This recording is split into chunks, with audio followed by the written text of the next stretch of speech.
안녕하세요. 조용호 선생님입니다. 자, 오늘은 색채 디자인 계획 파트 두 번째 시간입니다. 오늘은 전 시간에 이어서 디자인의 역사에 대해서 알아보는 시간을 갖도록 하겠습니다. 이 파트는 양이 좀 많습니다. 양이 많은 것에 비해서 출제되는 문제는 보통 한 문제? 많아야 두 문제 정도. 그래서 보통 평균 한 문제 정도 출제되는 파트인데 배워야 할 양은 되게 많습니다. 그래서 이 시간에는 그냥 한 문제 포기하고 넘어가죠. 하기에는 또 우리가 100문제에서 80문제로 줄었기 때문에 그 한 문제의 그 중요도가 높아졌다 그랬었죠. 그죠? 그래서 포기할 수도 없는 그런 파트입니다. 그래서 사실 우리가 배우는 이 디자인사, 역사는 대부분이 이제 서양의 역사죠. 그죠? 우리나라에서도 디자인을 했어요. 현대적인 개념에서 보면 과거 우리나라도 뭐 거북선, 이순신 장군님이 거북선을 만든다든가, 뭐 한글을 세종대왕께서 만든다든가, 뭐 집을 이용해서 집신을 만든다든가, 이런 거 다 디자인의 행위입니다. 그러나 그 디자인의 개념이나 디자인이라는 것의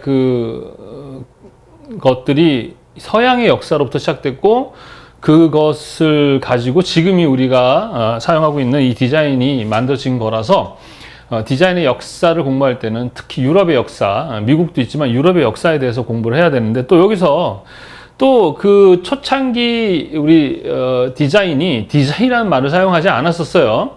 초창기에는 대부분이 미술과 관련해서 같이 쓰다 보니까 디자인의 역사와 무슨 역사?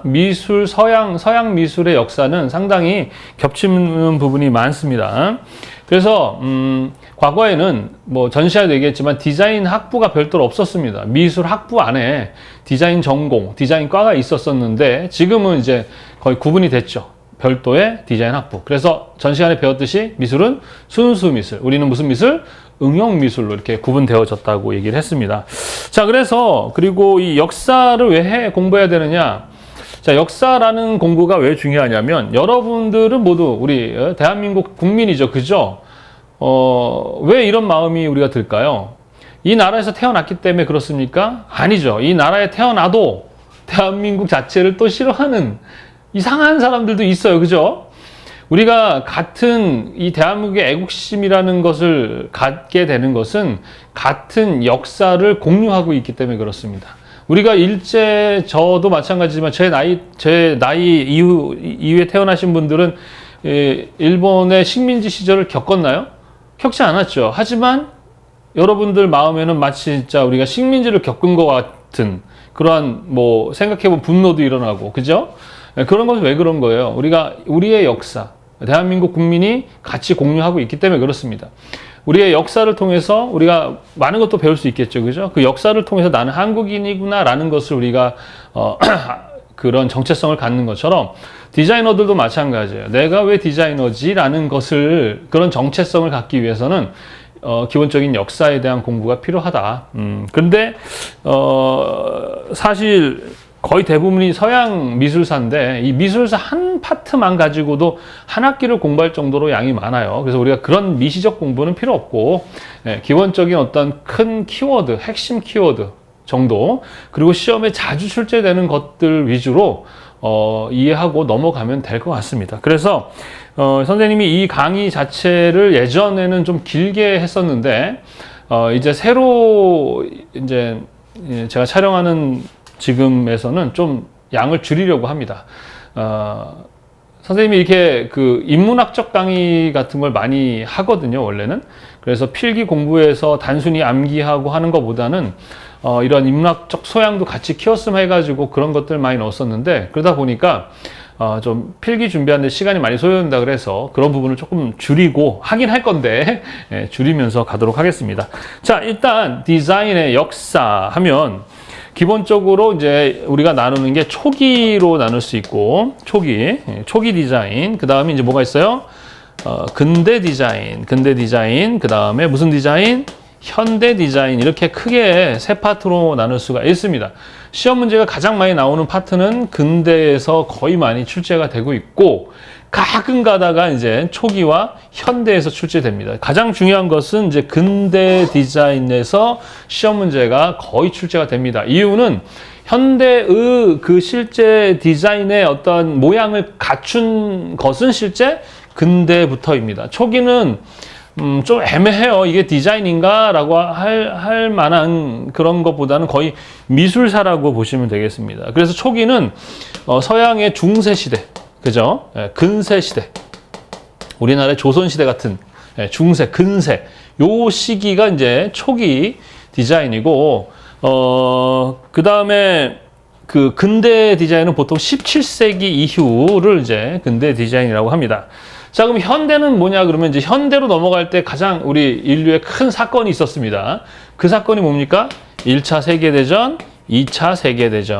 요것이 이제 현대로 넘어가게 되는데, 1차 세계대전은 1914년에 있었죠. 그죠? 1914년. 2차 세계대전은 1939년에 있었습니다. 그리고 이제 근대 17세기 넘어가면서 또 큰 사건이 있었던 게 뭡니까? 산업혁명이라는 게 있었다는 거. 요 정도로 이제 우리가 크게 보는데, 자, 우리 사람들은요, 어떤 환경의 지배를 받을 수밖에 없습니다. 그래서 우리가 어디에서 사느냐, 대한민국에서 사느냐, 유럽에서 사느냐에 따라서 사람이 좀 어때요? 다른 사람으로 자랄 수 있잖아요. 그죠?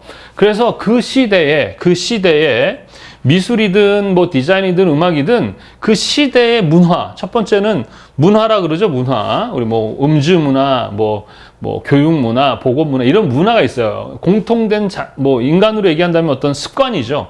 공통된 그런 문화가 있습니다. 그 문화의 영향을 받아요. 또 문화의 영향도 받습니다. 사람들이. 그리고 두 번째는 그 시대의 사조, 유행이죠. 유행 또는 트렌드, 이런 것들의 영향을 받습니다. 사람들은. 그래서 이 문화의 영향, 사조의 영향, 그 다음에 사상, 그 시대의 사상, 이런 것들이 종합적으로 영향을 주게 되고, 그 영향을 받아서 그때의 어떤 뭐 디자인이든 미술이든 이런 것들의 영향을 받으면서 나름대로의 어떤 그 사조가 만들어진다, 이렇게 보시면 되겠습니다. 그래서 크게 초기 디자인, 근대 디자인, 현대 디자인 이렇게 나눠서 보시고, 초기는 중세와 근세 시대고 17세기 이후 산업혁명을 시점으로 한 시대를 우리는 근대라고 합니다. 근대. 그리고 현대는 1차와 2차 세계대전을 겪고 나서 이후에 그죠. 그러니까 현대 초창기 때는 이 디자인이나 이런 미술이나 이런 것들이 뭐에 영향을 많이 받았겠어요?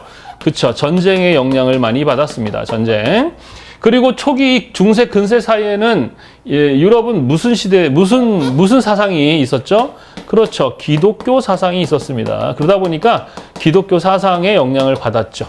근대로 넘어오면서 이제 그 산업혁명과 이런 아주 그 폭발적인 산업이 발달하면서 이 시대에는 좀 혼란스러웠습니다. 뭐 한다? 혼란스러웠다. 예.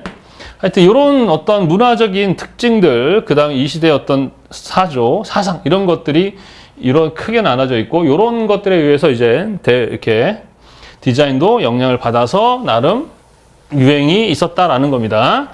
이해하셨죠? 예. 그래서 일단 초기 디자인부터 한번 알아보도록 하는데, 자, 초기 디자인은 그 순서가 일단 중세 문화, 우리 중세와 근세 얘기했었죠?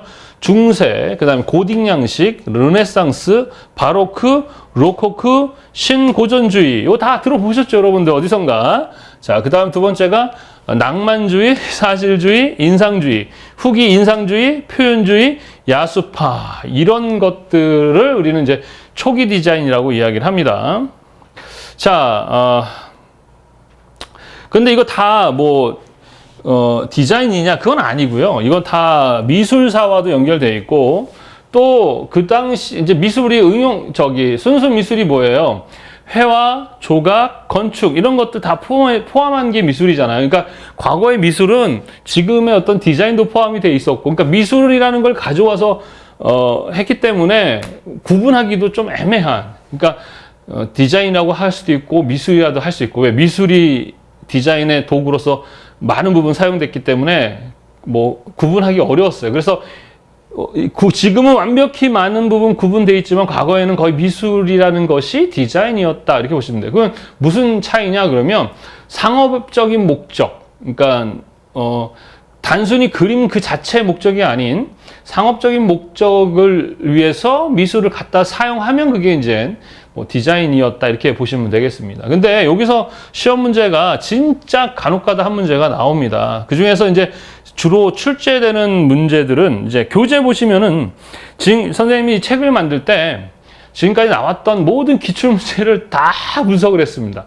그래서 이것은 어쨌든 필기 시험을 보는 책이기 때문에 선생님의 그 어떤 개인 뭐 이론서를 만드는 게 아니라 시험 문제가 나왔던 문제들을 다 분석해가지고 만든 책이에요.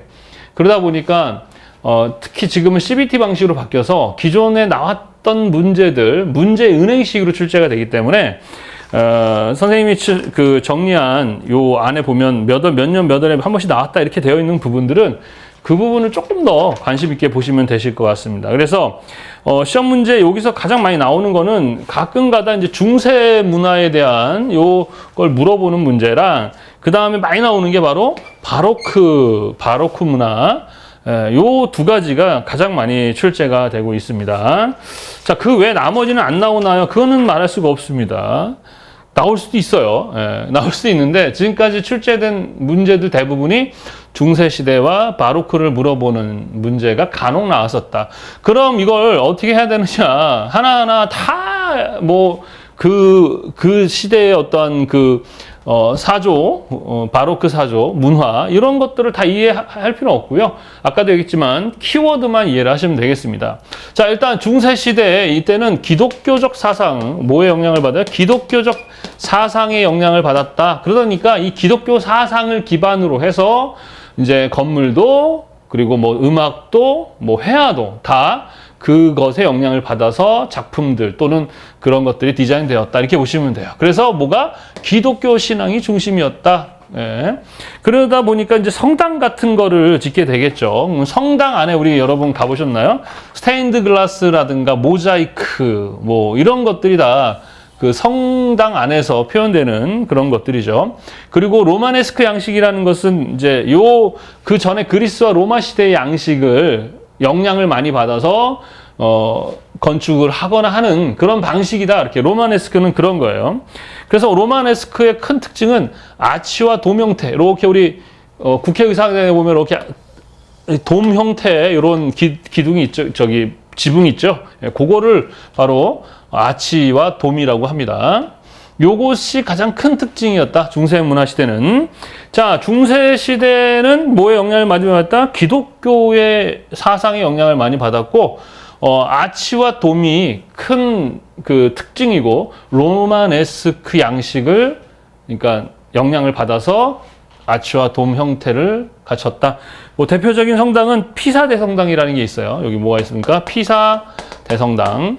자, 그리고 선생님이 하나하나 예전에는 뭐 다 하나씩 설명을 해줬었는데 해주고 싶어요. 제가 미술사에 관심이 많아서 저도 미술사 한 파트를 연구해가지고 그걸 강의하는 인문학 강의 같은 걸 하고 싶은데 진짜 양이 많더라고요. 작가들도 많고 그래서 필기할 때 그래도 그걸 한번 해보려고 선생님이 했었는데 좀 이제 필기에선 조금 그 부분을 줄이는 게 좋지 않을까 싶어서 이렇게 큰 특징만 이야기를 하도록 하겠습니다.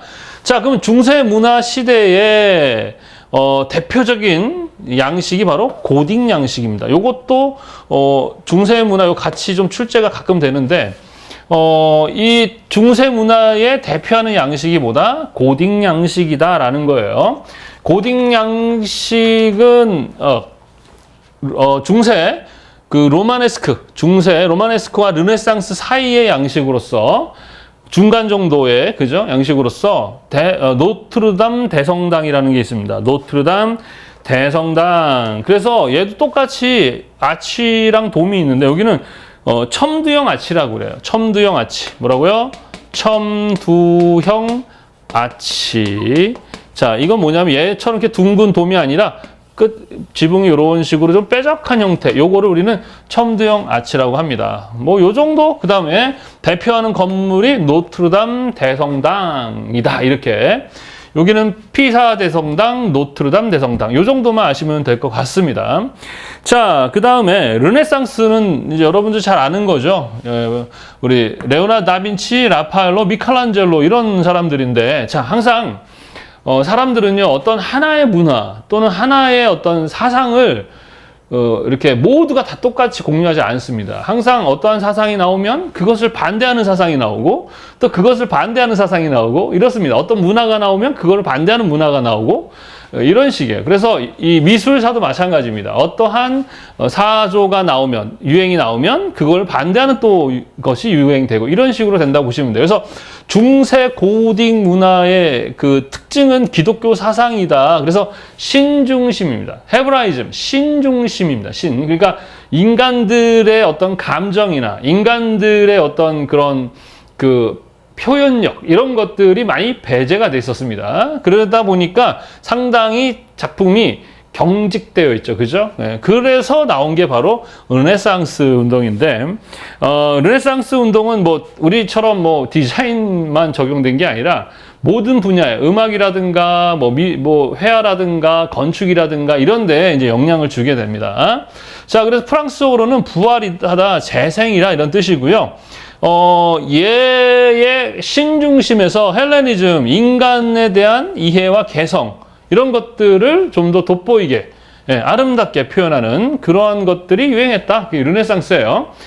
그래서 중세와 고딕 이때를 반대해서 나온 뭐 그러한 하나의 미술 사조, 디자인 사조다 이렇게 보시면 되겠습니다. 근데 사실 이거는 미술 사조라고 봐야지 디자인 사조는 아니에요. 디자인이라는 개념 자체가 애매했기 때문에.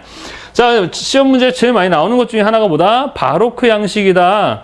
자, 이거는 프랑스 루이 14세 때 유행했던 그런 그 사조인데, 상당히 그 화려합니다. 상당히 화려하고, 그래서 르네상스의 영향이 있었겠죠. 화려하고 상당히 그 귀족 중심의 그러한 디자인을 했었던 시대입니다. 그래서 여기도 마찬가지 바로크의 가장 대표적인 것은 베르사유 궁전이다라는 것까지 이해를 좀 하실 필요가 있습니다. 자, 그래서 여기는 뭐 피사, 고딕은 노트르담, 그 다음에 바로크는 베르사유 궁전이다. 이런 거 연결돼서 시험 문제가 나옵니다. 자, 그리고 르네상스 우리 다 아는 레오나르도 다빈치, 라파엘로, 미켈란젤로 이런 사람들이 상당히 그 발전을 시켰는데 뭐 상당히 이제 그 인간의 어떠한 것들의 감정이나 이런 것들을 하다 보면 상당히 이성적이란 말도 쓸 수 있고 과학적인 것도 되게 중요하죠. 사실 그 신이라는 기독교의 어떤 이야기들은 상당히 합리적이지 않을 수 있잖아요. 합리라는 게 틀렸다는 얘기가 아니라 우리가 과학적으로 증명하기가 어려운 것들이 많아요. 그죠? 그래서 르네상스에서는 좀 더 그런 부분에 있어서 좀 더 합리적이고 이성적이고 그런 부분이 있었다. 특히 인쇄술이 개발되었다. 누가? 구텐베르크가 인쇄술을 개발했다. 직조기를 이용해서. 그거까지 좀 기억을 하시면 되겠습니다. 자, 그 외에 이제 로코크는 루이 15세. 누구? 루이 15세 때 유행했던 귀족주의적이고 부르주아를 위한 예술이었다. 자, 귀족은 이제 신분제였으니까 귀족은 귀족인데 일반 시민들 중에 돈이 많은 사람들이 있어요. 귀족보다 더 돈이 많은 사람들. 그 사람들을 우리 뭐라 그래요? 부르주아라고 합니다. 그래서 아주 사치스럽고 또 이 귀족들을 위한 우아하면서도 아주 유희적인 그런 그 특징을 갖는다. 여기서는 이제 상수시 궁전이라는 게 있습니다. 요 궁전, 요 특징, 요 각각 선생님이 얘기했던 특징들을 잘 이해를 하셔야 됩니다. 그리고 신고전주의는 이제 이 앞에 바로크, 로코크의 그런 화려하고 막 어떻게 보면 타락해 보일 수 있어요. 그 당시에는 또 그것이 또 실은 예술가들이 있었겠죠. 그래서 나온 게 신고전주의입니다. 고전주의, 바로 이 로마 시대, 그리스 시대, 그 시대의 그 디자인, 뭐 미술사죠. 이런 것들을 본받아서 다시 어떻게 해요? 엄격한 구도, 그 다음에 뚜렷한 윤곽선, 사실적 묘사 등 이런 그런 좀 다시 좀 이렇게 보수적인 그런 입장으로 돌아가는 게 바로 신고전주의다라고 생각하시면 됩니다. 자, 그래서 시험 문제는 제일 많이 나오는 게 중세 문화와 바로크라는 게 시험 문제에 가장 많이 나왔었는데 여기서 가끔 한 문제 나온다. 가끔 한 문제 나온다. 대부분은 근대 디자인에서 다 나온다. 밀리다 나올 수 있다. 그래서 이것도 전체를 막 중세 문화 시대 때의 어떤 막 작품 막 다 이해하며 할 것 진짜 많은데 거기까지 갈 필요는 없고 선생님 얘기했던 몇 가지만 잘 이해를 하시면 돼요. 순서를 잘 기억해 두세요. 중세, 고딕, 르네상스, 바로크, 로코코, 신고전주의. 그리고 각각의 뭐 성당이라든가 그다음에 이런 대표적인 작품들. 그런 작가까지는 뭐 그 미시적이라고 할 수 있겠죠. 문제가 100문제일 때도 안 나왔는데 80문제로 줄었는데 그 작가들까지 물어보느냐, 그건 아니라고 봅니다. 자, 하여튼 초기 디자인은 이렇게 넘어가시면 될 것 같아요. 그 다음에 낭만주의, 사실주의, 인상주의, 후기 인상주의, 표현주의, 야수파. 자, 여기서 시험 문제는 사실주의 정도가 좀 출제가 되고요. 나머지들은 뭐 크게 나오지 않습니다. 그래서 이렇게 보시면 돼요. 인간 중심, 신 중심. 자, 인간의 어떠한 그런 그 감정이라든가 뭐 이런 인간에 관련해서요, 화려하고 우아하고 이런 게 있다면 좀 정적인 보수적인 개념으로 다시 이렇게 해서 계속 그렇게 되어졌다고 보시면 됩니다. 그래서 사실주의 같은 경우는 있는 그대로 실제 모습 그대로를 아주 진짜 사진을 찍어내듯이 아주 실제처럼 그림을 그려내는 것을 이야기를 합니다. 있는 그대로 꾸밈 없이 실제 모습 그대로 표현을 하게 되죠. 그것에 반대해서 나오는 게 또 인상주의예요. 인상주의는요, 뭐냐면 눈앞에 순간적으로 보이는 빛과 색의 인상을 포착해서 그림을 그리는 거예요. 그래서 사실주의처럼 실제처럼 그리는 게 아니에요. 빛과 색을 순간적으로 포착해서 그리는 그러한 그림입니다. 그래서 사실 이제 이때 인상주의 작가들이 대부분은 마네, 모네, 르누아르, 드가 이런 사람들 여러분 다 유명한 사람들이죠, 그죠? 이 당시 1884년에 그 당시에는 지금 우리가 얘기하는 이제 뭐 카페 이런 개념이 우리가 뭐 차를 마시는 곳이 아니라 그곳에서 이제 그 공모전 같은 거를 해서 입상한 사람들을 모아가지고 막 이렇게 자기들끼만의 어떤 그 소통을 하는 그런 것이 있는데 거기서 입상하지 못한 탈락한 사람들이 모여서 만든 탈락자들 있죠. 미술심사 탈락자들이 앙대팡당을 결성해서 시작한 게 바로 인상주의입니다. 그래서 전체적으로 이 인상주의는 그 전까지 인상주의 자체도 시험 문제가 나오는데 여기보다는 나중에 이제 우리 전묘법에 관련해서 이야기할 때 인상주의가 많이 출제가 됩니다. 이 당시 우리가 지금 이제 사용하는 물감이랑 이 당시 사용했던 물감이랑 보면 어때요? 어떤 게 더 품질이 좋습니까? 지금의 우리가 사용하는 그 물감이 훨씬 품질이 좋아요. 그리고 색을 아주 많은 그 색을 표현할 수 있었지만 이 당시에는 색을 섞어서 만들 수밖에 없었거든요. 그러다 보니까 대체적으로 이 당시에 미술 작품들 보면 어때요? 좀 어둡고 약간 탁한 느낌이 없습니다. 그래서 특히 빛과 색이라는 것을 표현하기 위해서는 그렇게 탁해서는 안 되는 거죠. 그러다 보니까 인상주의에서는 어떻게 점묘법이라 그러죠. 점을 찍어서, 그러면 색을 섞지 않으면 우리가 색을 섞으면 색료혼합이죠. 우리는 합치면 합칠수록 어떻게 된다 그랬습니까? 어두워지죠. 그래서 그러시면 그냥 점을 찍어 그려볼까 해서 나온 게 바로 인상주의다. 이렇게 보시면 돼요. 그 외에 이제 후기 인상주의도 마찬가지 인상주의처럼 하는데 좀 더 그 작가들의 개성을 좀 더 추가했다라고 보시면 되겠고, 표현주의나 이런 것들 가면 갈수록 이제 뭐가 문제냐면, 요 다음 근대로 넘어갈 때 가장 큰 아까 사건이 뭐라 그랬었죠? 산업혁명입니다. 근데 산업혁명은 그 시대 또 사진기가 발명이 됩니다. 그래서 그 당시 미술을 하던 사람들은 이 초상화 하나 그려주는 것만으로도 뭐 유명한 사람들은 그 당시 일반 서민들의 집값 한 채 정도의 가격을 받고 그랬다는 거예요. 근데 이제 사진기가 나오면서 물론 이제 아주 유명한 사람들은 계속해서 그림을 그렸겠지만 대부분의 많은 미술을 하는 그 초상화를 그리는 사람들의 직업이 사라지게 됩니다. 그 이후부터 사람들 이렇게 사실주의처럼 있는 그대로를 정말 사진처럼 그리는 것이 아니라 인간들의 어떤 그 감정, 인간들의 내면의 세계를 표현하는 그런 작가들이 이제 나오기 시작하는 게 바로 이런 그 표현주의나 야수파, 특히 야수파 같은 경우 아주 강렬한 표현과 색을 사용하다 보니까 이 야수화 같다 그래가지고 야수파입니다. 앙리 마티스라는 사람이 대표적인 인물이고요. 요 야수파도 가끔 시험에 나옵니다. 예. 근데 이 초기 디자인 요 자체가 아니라 별도로 전묘법을 설명할 때든가 이럴 때 나오는 거고요. 예, 디자인을 이야기할 때는 뭐 이 뒷부분은 거의 출제가 거의 안 된다. 나와도 그 앞에 거가 더 많이 나오고 얘는 뭐 이 정도로만 이해하시고 넘어가시면 될 것 같아요. 자, 선생님이 다시 한번 정리해 볼까요?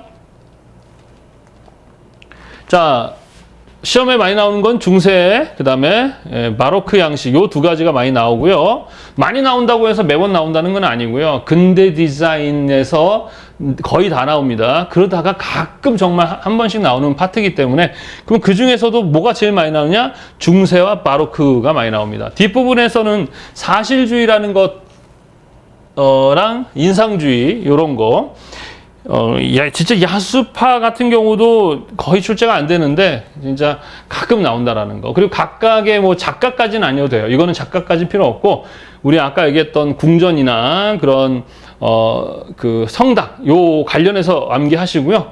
르네상스의 특징인 아치와 돔이라는 거, 로마네스크 양식이라는 거, 뭐 요런 거.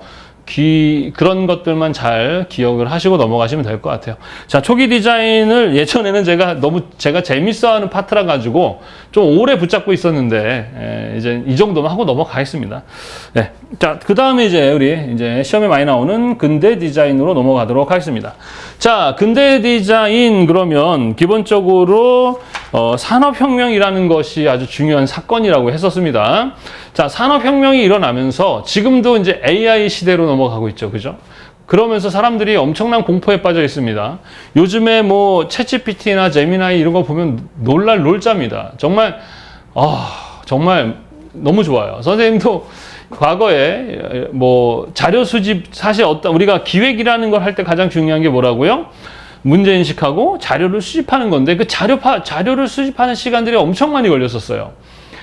옛날 선 대학 다닐 때는. 근데 인터넷만 생긴 것도 너무 편해졌거든요. 검색해서 얼마든지 내가 찾을 수 있는데 이제 AI는 자기가 찾아서 내가 필요한 것을 정리를 해주죠. 이제 나는 뭐 할 줄 알면 돼요? 보고 평가하고 이제 분석하는 것만 할 줄 알면 되는 그런 시대가 된 거예요. 그러니까 이로 인해서 없어질 직업들이 어떻겠습니까? 많이 있겠죠. 그죠? 마찬가지로 산업혁명의 시대가 오면서 사진기가 발달하면서 초상화 그리는 사람들의 직업이 없어지고 또 공장이 생기면서 또 사람들이 어떻게 일자리를 잃게 되는 그 전까지는 다 수작업이었잖아요. 그러니까 하나를 만들려면 한 사람이 하나를 붙잡고 하루 종일 거리던 거를 이제 기계 하나가 100개를 만들어내는 거예요. 그러니까 이제 기계만 관리할 수 있으면 되니까 99명의 그 수작업 했던 사람들의 직업은 없어지는 거죠. 그러면 세상이 망하는 건 아니죠. 그 기계를 다룰 수 있는 기술이라든가 그 새로운 어떤 그 직업이 생기면 거기에 맞는 직업을 가지면 되는 건데 사람들은 어떤 변화를 되게 두려워합니다. 선생님도 마찬가지예요. 변화라는 것이 편하지 않습니다. 하던 대로 하고 싶고 내가 했던 것에 대해서 안정감을 느끼거든요. 이 사람은 했던 대로 그냥 그때의 그 안정감을 추구하려는 그런 그 성향이 있어요. 그렇지만 변화를 저도 좀 무섭습니다. 두렵고 그러지만 그 변화에 같이 변화하지 않으면 그 시대를 이렇게 여러분이 할 수가 없는 적응할 수 없는 그런 일이 벌어질 수도 있다라는 거. 그래서 겁먹지는 말고 그냥 이 겁이라는 것은 막연한 불안과 두려움이거든요. 실체가 없어요. 그냥 나의 뇌가 걱정하는 거예요. 얘가 이렇게 하면 어떡하지? 그러면 그 뇌가 내 마음에 신호를 보내면 내 마음에서는 불안한 감정을 갖는 거죠. 요게 바로 이제 선생님이 쓴 또 책 얘기하네요. 나는 왜 불안한가라는 내용을 보시면 다 나와 있습니다. 죄송합니다. 중간중간에 광고가 있어서. 하여튼 요 나는 왜 불안한가라는 책은 선생님이 20년 동안 그 시각 디자인 전문이거든요. 제가 시각 디자인 그러면은 눈으로 보기 좋게끔 만드는 게 아닌 거 아시죠? 소통을 디자인하는 거예요. 그래서 이 소통이라는 것을 통해서 사람들은 어떻게 감정을 갖고 또 어떻게 사람들은 이렇게 소통을 하는가에 대한 부분을, 그걸 통해서 어떻게 하면 행복해질 수 있는가, 이런 것들에 대한 이제 강의를 해오면서, 컬러도 마찬가지 소통의 하나의 수단이거든요. 그래서 다양한 그런 내용들이, 제가 이야기하고 싶은 내용들, 지금까지 연구했던 내용들을 다 담았는데, 한번 구입하셔서 이렇게 책을 한번 읽어보시면 상당히 도움이 되실 겁니다. 자, 여하튼 근대 디자인에 대해서 한번 알아보도록 하겠습니다. 자, 근대 디자인에서 시험 문제가 거의 출제가 돼요. 근대 디자인에서 거의 출제된다. 초기 디자인 거의 안 나온다. 가끔 나온다. 근데 제가 지정한 부분만 나온다. 그래서 솔직하게 그냥 근대 디자인만 하고 넘어가도 되는데, 나오기니까 하긴 하는 겁니다. 짜증나죠? 짜증나도 힘내시기 바랍니다. 자, 일단 외워야 돼요. 근대 디자인 다 외우셔야 됩니다. 자, 미, 아, 유, 리, 도, 큐, 구, 맞나? 대, 순, 내려가나? 아, 안 되겠다. 잘리네요. 다시. 미, 아, 유, 리, 도, 큐, 구, 대, 순, 바, 와. 하나, 둘, 셋, 넷, 다섯, 여섯, 일곱, 여덟, 아홉, 열, 11개를 외우셔야 합니다. 근대 디자인 11개는 이건 외우셔야 돼요. 그래서 선생님 같이 저는, 제가 책을 쓴 이유도 뭐냐면은 요즘 와서 이 암기가 잘 안 돼요. 예. 선생님도 이게 초기 치매인가? 이런 걱정도 들 정도로, 예전에 매일 했던 단어들도 생각이 잘 안 나고, 그러다 보니까 지금도 말할 때 어떤 단어들이 예전에는 빠딱빠딱 나왔는데 안 나오다 보니까 약간, 이렇게 하는 느낌이 있어요. 그래서 가뜩이나 암기도 못하는 사람이, 하려니까 나름 연상법이라는 걸 이용합니다. 그래서 이런 식으로 미, 아, 유, 리, 도, 큐, 구대순, 바와. 그냥 학생들 중에는 정말 우리 이렇게 딱 보면 그냥 그게 사진처럼 찍혀가지고 뇌에 암기가 되는 사람들도 있더라고요. 진짜 제 주변에 있습니다. 참 복받은 거죠. 그죠? 자, 저는 그렇지 않지만 하여튼 전 연상법을 사용합니다. 그래서 어떻게 외우느냐. 자, 미아 자르고요. 유리 자르고요. 도큐 자르고요. 구대순 자르고요. 바 이렇게 자릅니다. 자, 어떻게 외우느냐. 자, 조금 사람이 암기할 때는 약간 자극적인으로 외워야 잘 외워집니다. 미아는 뭐예요? 길을 잃은 아이죠. 미아를 유리, 여기다 니은 자를 넣어서 유린한다. 불쌍한 길을 잃은 어린이들을 잡아다가 유린하는 아주 그냥 나쁜 사람들 있죠. 그런 사람 어떻게 해야 돼요? 도큐. 아주 그냥, 죄송합니다. 아주 그냥 죽이고 싶죠. 무엇으로? 잔인하지만 도끼로 찍어주고 싶다. 예. 그 다음에 구대순. 그런 짓을 하는 놈이 성이 구시고 이름은 대순이에요.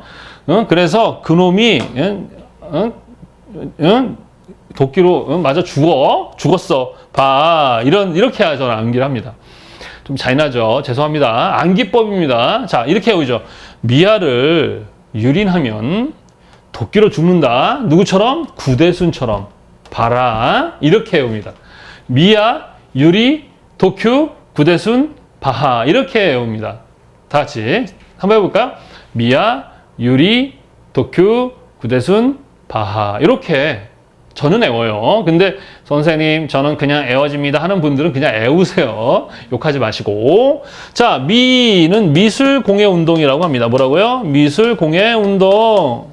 그 다음에 아는 아르누보. 유는 유겐트스틸. 그 다음에 분리파라고 합니다. 중간으로 이거는 분리파. 그 다음에 독일 공작 연맹이다라고 하시면 되겠습니다. 자, 그리고 선생님 글씨가 조금 날리는데, 글씨 저 잘 쓰는 편입니다. 근데 옆으로 제가 이렇게 해서 가리면은 안 되잖아요. 옆으로 쓰다 보니까. 그리고 빨리 써야 돼서 좀 그러니까 이해해 주시기 바랍니다. 큐비즘이라는 게 있고요. 구성주의라는 게 있습니다. 대는 데스틸, 수는 순수주의, 그 다음에 바는 바우하우스, 그 다음에 아는 아르데코다. 이렇게 암기를 하시면 되겠습니다. 자, 다시 미, 아, 유, 리, 도큐, 구대순, 바. 그래서 미술공예운동, 아르누보, 유겐트 스틸, 분리파, 독일 공장연맹, 큐비즘, 구성주의 데스틸, 순수주의 바우하우스, 아르데코 이렇게 순서가 되어 있습니다. 아유 헷갈려 죽겠죠, 그죠? 자, 이 순서를 일단 암기하시고 여기서 가장 핵심 3개를 외우시면 됩니다. 첫 번째, 미술공예운동이라는 거 외우시면 되겠고, 두 번째, 독일 공장연맹을 외우시면 되겠고, 세 번째, 바우하우스를 외우시면 되겠습니다. 시험 문제에서 가장 많이 나오는 게 뭐다? 미술공예운동, 독일 공장연맹, 바우하우스. 이게 제일 많이 거의 여기서 출제가 됩니다. 그러다가 가끔 이제 아르누보가 많이 출제돼요. 아르누보. 예, 그리고 나머지들은 진짜 가끔 나옵니다. 여기서 안 나오면 이제 앞에 초기 디자인에서 진짜 거의 안 나오는데 가끔 나온다 이렇게 보시면 되겠습니다. 그래서 일단 근대 디자인에서는 미술공예, 독일공장연맹, 바우하우스 이렇게 보시면 돼요. 자, 이 미술공예 운동이 윌리엄 모리스라는 사람이 시작을 하는데 이유가 뭐냐면 이 당시는 이제 산업혁명이 막 붐이 일부 있었을 때예요. 아까도 얘기했지만은 이제 사람들이 직업을 잃어가게 되고 그 다음에 어떤 물건을 예전에 사람들이 다 손으로 만들었잖아요. 그죠? 그러다 보니까 이렇게 작품이 정성이 일단 들어가 있죠. 그죠? 그런데 이때에 기계로 만들어내는 그런 예를 들어서 제품들은 어땠을까요? 지금처럼 우리 사용하는 제품만큼 이렇게 고도화되어 있지 않았어요. 그러다 보니까 품질 자체도 떨어지고 어떤 형태미도 상당히 좀 조잡했을 거란 말입니다. 그래서 그 당시 이제 많은 사상가들이 그걸 비판했어요. 자, 인간은 좋은 물건을 쓰고 좋은 제품을 써야 그 사람들의 어떤 품위가 유지가 되는 거지 이렇게 쓰레기 같은 걸 쓰게 만드는 것은 말이 되지 않아. 그러니까 우리 앞에 초기 디자인 로마네스크 또 우리 신고전주의도 로마 그리스 시대 또 중세 시대 고딕 시대 이때처럼 하자. 자, 신앙이라는 것을 가진 사람들은 성전을 지을 때 그냥 지었을까요? 아니에요. 믿음을 갖고 내가 이것이 하나님께 드리는 거다 그래서 온갖 정성과 성의를 다해서 했을 거예요. 그것처럼 산업혁명으로 인해서 만들어진 이 시대에도 이제 그렇게 해야 된다 이거예요. 그렇게 하자 해가지고 이제 존 러스킨이라는 사람이 이제 그런 주장을 했는데 이 미술공예 운동의 창시자인 윌리엄 모리스가 그 사람의 책을 보고 맞아 그렇게 해야 돼 라고 해서 시작된 아트 앤 크래프트 무브먼트라 그래서 미술공예 운동인데 요때에 바로 그 제품들을 좋은 제품을 만들어서 우리 이 제품을 만들어는 이 조각가나 이런 사람들 있잖아요. 제품을 만들 수 있는 이 당시도 미술하던 사람들입니다. 그래서 좋은 제품을 만들어서 사람들에게 제공하자라고 시작했던 이 미술공예 운동이 지금의 실제적인 디자인이라는 개념이 도입된 최초의 디자인의 시작을 보는 것이 바로 미술공예 운동이라고 합니다. 무슨 말인지 이해되시죠? 그러다 보니까 미술공예 운동은 이 기계에 의한 생산이나 이런 것을 반대했다 아니면은 옹호했다 하면 반대했습니다. 반대. 그래서 이제 이 미술공예 운동의 사상이 디자인이었던 것입니다. 근데 아까도 얘기했지만 그 시대의 어떤 문화나 트렌드나 어떤 사상이나 이런 것들을 무시하면 안 된다고 그랬죠. 그래서 나온 게 헤르만 무테지우스라는 사람이 시작한 독일 공작 연맹입니다. 이 독일 공작 연맹은 반대로 야 기계 생산해야 돼 라고 하는 거죠. 기계 생산해야 돼 라고 나온 게 독일 공작 연맹. 그리고 그 이후부터는 이제 기계에 의한 생산을 하되 그렇다면 품질을 좋게 만들어 보자 라고 해서 나오는 것들이 이제 이런 것들입니다. 그리고 이제 바우하우스는 무슨 의미냐? 이거는 학교예요, 학교. 그러니까 이 당시에 미술 학교는 되게 많았었거든요. 근데 디자인 학교는 없었습니다. 그래서 바우하우스는 누구다? 윌터 그리피스가 만든 최초의 무슨 학교? 국립입니다. 바이마르라고 해서 나치가 오기 전 그 독일의 시대가 바이마르 공화국이죠. 그 시대 바이마르의 국립 대학교다 이렇게 보시면 되겠습니다. 학교, 국립학교. 자, 그래서 바우하우스, 독일공장연맹, 미술공예운동 이 세 가지가 큰 흐름이고요. 일단 요 순서를 암기를 하셔야 됩니다. 다 같이 한번 외워볼게요. 미아를 유리나면 죽는다. 도끼로 구대수처럼 된다. 바하. 미아, 유리, 도큐, 구대순 뭐라고요? 바, 일단 이걸 외우십니다. 다 같이 시작. 미, 아, 유, 리, 독, 큐, 구대순, 바, 이렇게 외우시고, 그 다음에, 가장 큰 그 디자인 사조 첫 번째, 미술공예운동, 그 다음, 독일공양연맹, 세 번째, 바우하우스. 이렇게 이해하시면 되겠습니다. 자, 그러면 하나하나씩 한번 알아보도록 하겠습니다. 자, 미술공예운동인데요. 자, 미술공예운동은 이제 영국에서 시작됐고, 여기도 마찬가지로 사실 미술공예 운동 하나 가지고 이야기를 하게 되면 뭐 한 학기 해도 될 정도로 많아요. 우리는 그렇게 미시적으로 공부할 필요는 없고요. 기본적으로 가장 큰 특징들, 키워드만 이해하시면 되겠습니다. 자, 이 시대에 가장 큰 영향을 미쳤기 때문에 뭐라고요? 산업혁명이다라고 했었습니다. 산업혁명. 그래서 산업혁명을 물어보는 시험 문제도 자주 출제가 됩니다. 그래서 18세기 후반 영국에서 시작됐죠. 18세기 영국에서 시작됐습니다. 자, 누구의 영향을 받았다고요? 존 러스킨의 영향을 받았습니다. 존 러스킨은 기계에 의한 생산에 대해서 상당히 부정적이었다 했었죠. 그죠? 그래서 여기서는 뭐라고요? 얘는 기계 생산. 무슨 생산? 미술공예는 기계에 의한 생산을 뭐한다? 거부했다라고 했었습니다. 자, 그리고 레드하우스라는 그러한 뭐라 그래요? 그 집인데 빨간 벽돌로 되어진 집에서 모여가지고 이 제품을 좋은 제품을 만들어서 많은 대중들에게 저렴한 가격에 이렇게 판매를 목표로 하는, 그래서 그 사상 자체가 아주 디자인 사상에 가까웠는데 결국은 어떻게 됐습니까? 망했죠. 사람들은 어쨌든 좋은 제품을 쓰면 좋겠지만 돈이 없는데 어떻게 이게 대량으로 생산되는 게 쌀까요? 아니면 수작업을 통해서 소량 생산하는 게 쌀까요? 하면 당연히 대량으로죠. 그 당시 사람들은 또 가난했었기 때문에 결국은 실패합니다. 그래서 결국은 귀족들이 주로 이제 고객이 되는 그런 결과가 나왔지만, 그렇다고 해서 귀족을 위한 그런 디자인 운동이었다고 생각하지 마시고요. 대중을 위한 운동이었다. 이렇게 생각을 하셔야 됩니다. 누구를 위한? 대중을 위한 예술이었다. 그리고 내용 자체가 더 있는 것들은 책을 좀 보고 그냥 여러분들 읽어보시면 됩니다. 여기서 미술공예 운동은 이렇게밖에 시험에 안 나와요. 누가 창시자냐? 그러면 윌리엄 모리스다. 뭘 반대했다? 기계 생산을 반대했다. 누구의 영향을 받았다? 존 러스킨의 영향을 받았다. 그래서 레드하우스라는 곳에 모여서 수공예, 직접 우리 예술가들이 모여서 제품을 만들어서 좋은 제품을 좋은 가격에 판매하는 민중을 위한, 대중을 위한 예술이었지만 결국은 망했다. 망했다기보다는 귀족들을 위한 그런 제품을 만들게 됐지만 그 목표는 그렇지 않았다. 이 정도만 이해하시고 넘어가시면 되겠고, 그 외 내용은 여러분들이 책을 보시고 한번 읽어보시고 넘어가시면 됩니다. 자, 그 다음에 아르누보라는 게 있습니다. 아르누보. 아르라는 것은 아트, 예술. 누보는 뉴라는 것이죠. 이게 새로운 예술이라는 뜻입니다. 그리고 어디서?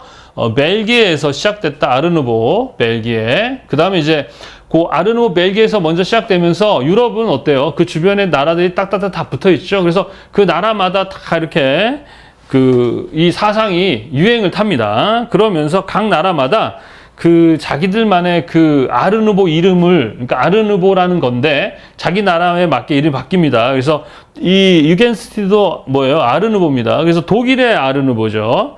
그래서 독일의 아르누보는 유겐스틸, 프랑스는 가마르 양식, 오스트리아는 체체시온 스틸, 이탈리아에서는 스텔리 리베르티, 뭐 이런 식으로 해서 각 나라에 이렇게 영향을 미치게 됩니다. 유행을 했다고 보시면 되겠죠. 근데 가장 대표적인 게 바로 아르누보와 그 다음에 유겐스틸, 그 다음에 분리파, 요 세 가지가 특징이라고 보시면 되겠습니다. 이게 다 아르누보인데 그 중에서 시험 문제 아르누보 하면 어떤 게 나온다고요? 아르누보, 유겐스틸, 세세이션, 요렇게 시험 문제가 나온다라고 보시면 되겠습니다. 그러면 이 아르누보의 특징이 뭐냐라는 것인데 우리가 관찰에 대한 우리 미술에서 우리가 무엇을 갖다가 쓴다 그랬죠. 첫 번째가 관찰이라고 했었죠. 그래서 뭐 미세 관찰도 있고 있는데 자연을 관찰하는 것이죠. 자연 속에서 어떠한 소스를 찾아내는 건데 이때는 자연의 그 식물의 편화문이라든가 이런 자연에서의 어떤 나무나 식물 같은 뭐 그 것들을 활용해서 이제 디자인을 한 거죠. 상당히 화려하고 그 다음에 그 색 자체는 상당히 부드럽고 이렇게 연한 파스텔 문양으로 되어 있었다라는 거죠. 그렇다면 아르누보인데 벨기에가 시작으로 유겐스틸은 어느 나라라고요? 독일입니다. 독일식 아르누보죠. 그 다음에 세세이션도 마찬가지 오스트리아라고 보시면 되겠습니다. 벨기에, 독일, 오스트리아. 그러면 이것들의 특징은 상당히 부드러운 곡선을 사용하고 식물의 편화문이나 이런 것들을 사용했는데 조금 차이가 있다면 얘네들의 차이는 얘는 곡선이 위주였고 그 다음에 유겐스틸은 패턴이 유행이었습니다. 패턴. 그 다음에 세세이션은 약간 직선적인 느낌이 유행이었다. 다 아르누보인데 그렇다고 해서 얘네들은 패턴만 썼느냐? 그건 아니고 곡선을 사용하되 그 안에 좀 더 특징이 있다면 패턴이 있었다. 얘네들은 직선적인 특징이 있었다. 뭐 이 정도로만 이해를 하시면 되겠습니다.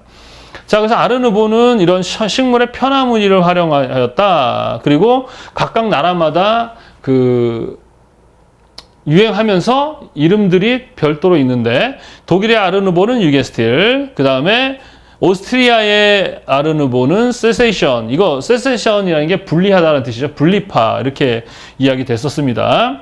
그리고 대표적인 인물이 아르누보르 빅토르 루타, 그 다음에 유겐스틸은 헨리 반데벨데, 그 다음 독일 세세이션은 오토 바그너다. 요 사람들까지도 암기를 해주시면 좋겠고 특히 우리가 컬러리스트 시험이다 보니까 이 미술공예 운동은 약간 어둡고 칙칙하다, 탁하고 어둡다.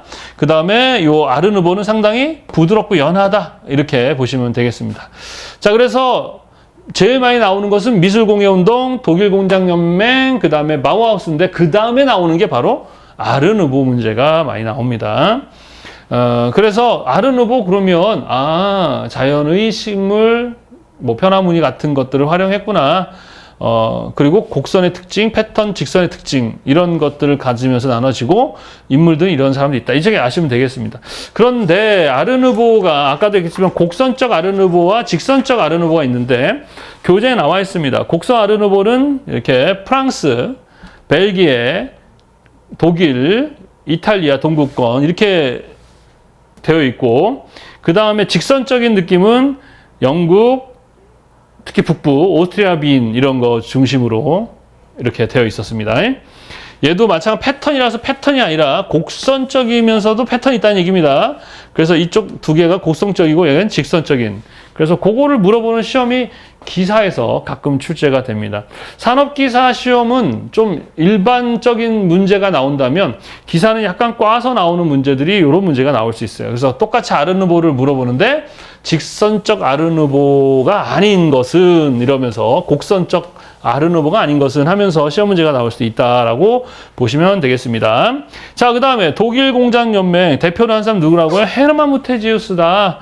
자, 이 사람은요 외교관이었거든요. 그래서 영국과 일본에서 외교관으로 있을 때 그 일본의 그런 그 제품이나 건물 뭐 이런 것들 영국을 이렇게 있으면서 우리 독일은 좀 뒤떨어져 있구나. 빠른 발전을 해야 되겠구나. 어떻게 해야 되겠는가 했더니 일단은 기계로 생산하는 시대니까 어쩔 수 없어. 기계로 생산해야 돼. 그래서 대신에 양질의 품질의 제품을 만들면 되는 거 아니야? 라고 생각한 거죠. 그래서 연맹인 이유는 뭐냐면 그런 미술하는 사람들뿐만 아니라 언론인도 같이 함께하고 사업을 하는 투자자도 모으고 해서 사람들에게 이 제품을 잘 PR을 통해서 가치를 높이는 일과 함께 대량 생산을 하되 그 양질의 제품을 만들어야 되겠지 하고 한 것이 바로 이 독일 공장연맹입니다. 그래서 기계를 이용해서 대량 생산을 상당히 옹호했고요. 그러면 기계 생산을 하려면 어떻게 해야 됩니까? 규격화시키고 표준화시켜야 되겠죠. 그죠? 그래서 공업 제품의 양질화, 규격화, 표준화 이런 것들을 했었고요. 그다음 이후에 독일 공장 연맹은 바우하우스 창립에 영향을 주죠. 항상 위에서 아래로 영향을 주는 겁니다. 미술공예 운동이 아르누보 유겐스틸 세세이션 독일 공장 연맹도 미술공예 운동의 기계적 생산을 반대한 것은 다르지만 이들의 그 좋은 제품을 만들어서 사람들에게 제공해야 한다라는 사상은 그대로 이어받았습니다. 단지 대량 생산하자. 그러면 어떻게 해야 되느냐? 그럼 그 당시 유명했던 작가들의 작품을 갖다 쓰자라고 한 거예요.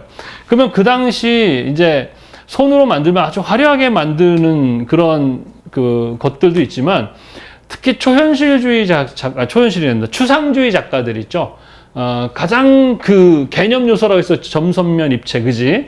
그러한 어떤 그 개념 요소인 점선면 입체와 같이 또는 아주 단순하게 디자인을 하는 그런 그림을 그리는 사람들의 그 작품을 가져와서 제품화 시키는 거죠. 그러면은 똑같이 단순한데, 이거 유명 미술 작가가 만든 그걸 가져와서 만든 거야 하면 어때요? 제품의 가치가 올라가겠죠. 그런 식으로. 무슨 말인지 이해되십니까? 그래서 독일 공장 연맹은 누가? 헤르만 무테지우스가 시작했고, 그 다음에 기계 생산을 옹호했고, 그리고 대량 생산을 위해서 규격화 표준화시키고, 그리고 유명 작가들 중 특히 추상주의 작가들의 작품을, 왜냐하면 지금은 이 기계 대량 생산할 수 있는 그 능력이 과거에 비해서 많이 발달되어 있어서 실제 물통 같은 것도 그냥 밋밋하게 나오지 않고 이렇게 굴곡을 주면서 뭔가 모양이 좀 더 고급스러운 느낌의 모양도 만들어내지 않습니까? 그러나 과거에는 기계로 그 정도까지 할 수 있는 기술이 없었다. 뭐로? 사람의 손으로만 가능했었는데, 그러면 우리 예술하던 그런 유명 작가들의 작품을 갖다 기계 생산할 수 있는 어떤 분야의 사람들? 추상주의 작가들이다. 그래서 추상주의 작가들. 그래서 여기 보시면 큐비즘, 구성주의, 데스틸, 순수주의. 이 사람들은 다 뭐예요? 이 사람들은 다 추상주의라고 보시면 돼요. 추상주의의 큰 특징은 뭐죠? 아주 그 원색이죠. 원색과 무채색. 그리고 상당히 좀 심플하다. 이렇게 보시면 되겠어요. 그래가지고 큐비즘, 구성주의, 데스틸, 순수주의는 다 무슨 주의다? 추상주의다. 이렇게 보시면 되겠습니다. 그래서 큐비즘은 어디서? 프랑스에서 시작됐죠. 그래서 이걸 우리 대표적인 게 입체주의, 우리 피카소 아시죠?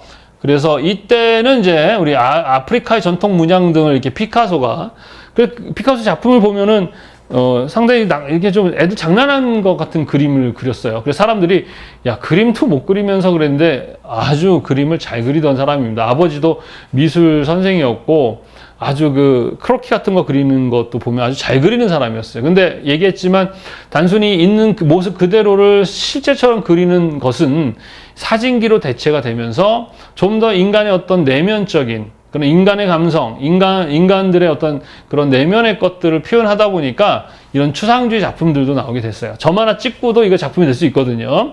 그래서 큐비즘, 그 다음에 구성주의는 러시아에서 일어난 추상주의 운동이라고 보시면 되겠습니다. 로드첸코, 그 다음에 말레비치, 리스치키 이 세 사람들 잘 기억해 주시고요. 그 다음에 데스틸은 어디서? 네덜란드에서 시작되었다. 이렇게 보시면 되겠고, 몬드리안 아시죠? 추상주의 작가 몬드리안 이런 사람들. 그리고 순수주의는 어디서? 프랑스에서 시작되었다. 이렇게 보시면 되겠습니다. 오장판과 르꼬르비제 이런 사람인데 하여튼 이렇게 보시면 돼요. 그냥 큐비즘, 구성주의, 데스틸, 순수주의는 뭐다? 다 추상주의다. 왜 추상주의가 유행할 수밖에 없었다? 기계로 어떠한 고도화된 어떤 형태나 이런 것들을 표현할 수 없었기 때문에 가장 심플한 이러한 그 색도 그렇고 형태도 그렇고 아주 단순한 그런 형태가 표현될 수 있었던 작품이 바로 추상주의였기 때문에 그렇다. 이렇게 보시면 되겠습니다.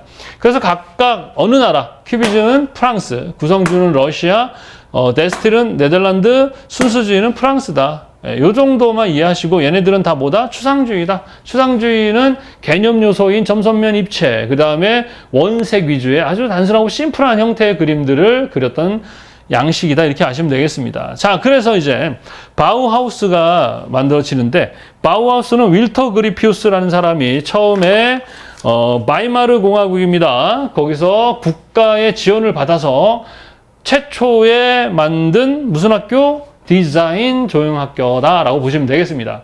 디자인이라는 것이 처음에 시작될 때는 대부분이 조형, 그러니까 그 어떤 형태를 만들어내는 그런 조각가 같은 사람들 있죠.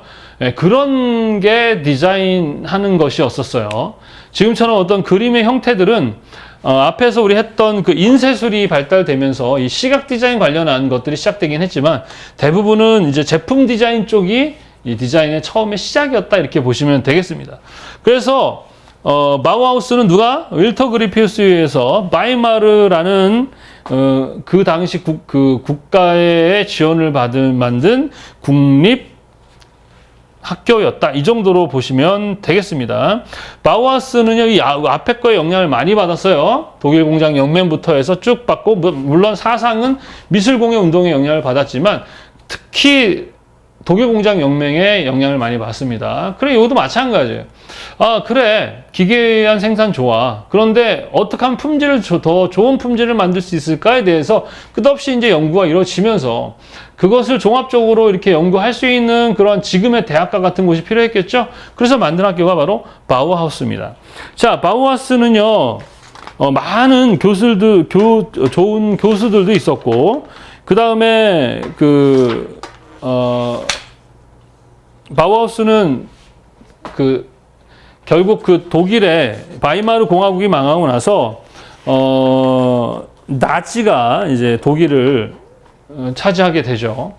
그러면서 이 바우하우스 자체가 이제 공동으로 모여서 함께 이렇게 작업을 하고 하는 걸 보면서 이거는 공산주의다. 공산주의라고 이렇게 뭔지 모르겠어요. 하여튼 뭐 조작을 한 건지 모르겠지만 그것에 핍박을 받아서 결국에는 문을 닫게 되는데, 일단은 첫 번째 바이마르 공화국이 망하고 나서 일기 바우하우스라 해서 첫 번째는 학교가 문을 닫습니다. 그래서 이제 학교가 문을 닫자 데사우라는 시가 있어요. 그 데사우 시에서 우리 시로 와서 학교를 운영해라 그래서 2기 데사우 시립학교로 출발합니다. 자, 근데 그것도 마찬가지로 이제 핍박을 받게 되죠. 그래서 한네스 마이어스가 운영하는 3기, 한네스 마이어 시대의 3기, 그리고 4기는 결국에는 나치에 의해서 폐교가 됩니다. 예, 그러한 아주 역사를 갖고 있어요, 바우하우스는.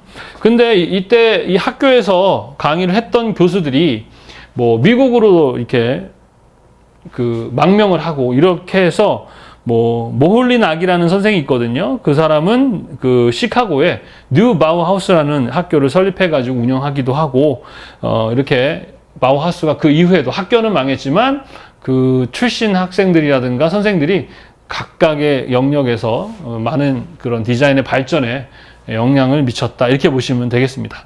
자, 그 다음에 아르데코가 있는데 아르데코는 그냥 장신 미술이었다 이렇게 보시면 되겠어요. 이 정도로 이해하시면 되겠습니다. 자, 요 전체의 흐름을 좀 이해하시면 된다 했었어요. 미아, 유리, 도큐, 구대순, 바아, 그리고 그 중에서 가장 큰 시험 문제 거의 출제되는 게보다 미술공예운동, 독일공장혁명, 그 다음에 바우하우스. 요게 이제 거의 여기서 시험 문제가 출제되는데, 이제 그게 1순위. 그 다음에 나오는 게 아르누보랑 요 추상주의 애들이 출제가 됩니다. 아르데코랑. 그래서 거의 여기서 출제가 되는데, 이제 간혹 가다가, 정말 간혹 가다가 이제 초기 디자인이 나옵니다.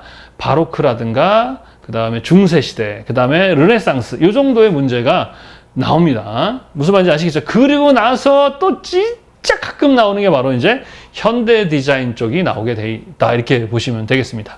자, 그래서 각각 제일 중요한 부분이 어디다? 근대 디자인입니다. 근대 디자인. 그래서 각각의 그 대표적인 인물들, 특히 미술공예 운동은 윌리엄 모리스다. 독일 공장염은 헤르만 무테지슈다. 바우하우스는 누구다? 윌터 그리피우스다. 요 세 사람은 꼭 암기를 해 두셔야 합니다. 그리고 구성주의에서는 요 로드첸코, 말레비치, 리스치키까지 좀 이해하셔야 되겠습니다. 그 정도만 이해하시면 뭐 시험 푸는데 문제 없어요. 자, 이렇게 해서 우리 근대 디자인은 여기까지만 하겠습니다. 예전 강의를 보면 이거보다 훨씬 더 많은 양을 했는데 좀 필기 공부하시는 분들이 좀 급하니까 좀 필기 위주로 해달라고 해서 이 정도로 진짜 최선을 다해서 줄여봤습니다. 자, 그 다음에 이제 현대 디자인으로 한번 넘어가겠습니다. 자, 현대로 넘어와서, 자, 우리가 근대 같은 경우는 산업혁명이 상당히 영향을 미쳤다고 했는데, 이 현대 디자인은 이제 뭐가 중요하다고요? 1차 세계대전과 그 다음 뭐예요? 2차 세계대전. 이 전 세계의 이 전쟁이 많은 사람들에게 영향을 다 미쳤죠. 그죠? 우리나라도 식민지를 겪었습니다. 그리고 일본에게 그 강제 징집돼서 전쟁터도 끌려가고 많은 고난을 당했었죠. 하여튼 전 세계가 이렇게 전쟁으로 인해서 많은 고난을 당하게 되는데 그러다 보니까 특히 여기까지 추상주의부터 다다이즘부터 여기까지는 뭐에 영향을 받아요? 전쟁의 영향을 받죠. 그 다음에 팝아트부터는 전쟁이 끝나고 나서의 이제 디자인이라고 보시게 됐습니다. 사람들이 힘들고 어렵고 고통스러워지면 어떻게 할까요? 그냥 생각을 놔버립니다. 생각을 놔버려요. 왜? 생각하면 괴로우니까, 고통스러우니까. 그죠? 그래서 이 세계들은 기본적으로 이성을 배제했다. 뭐라고요? 이성을 배제했다. 그러니까 합리성, 뭐 과학적인 거 다 필요 없어요. 그냥 우리의 감정을 있는 그대로 표현하는, 좀 더 이렇게 너무 감정적인 그런 것으로 넘어간 것이죠. 그래서 이성이 배제됐다. 세 가지의 특징은 좀 그런 이성을 배제했다고 보시면 되겠습니다. 자, 다다이즘이라는 게 있는데요. 자, 다다이즘, 그 다음에 초현실주의, 추상주의, 팝아트, 오밥트 이런 게 가장 대표적인 현대 디자인으로 뽑고 있습니다. 그래서 시험 문제가 이제 여기도 다 나오는데 다다이즘도 나오고 팝아트 나오고 이거 다 나옵니다. 다 많이 나온 애들이 5개예요. 그래서 이 현대 디자인 넘어오면서 또 뭐가 그 시대의 사상이라고 했었죠. 사상도 영향을 준다고 했는데 모더니즘이라는 거예요. 모더니즘. 모더니즘. 그 다음에 포스트 모더니즘이라는 게 있습니다.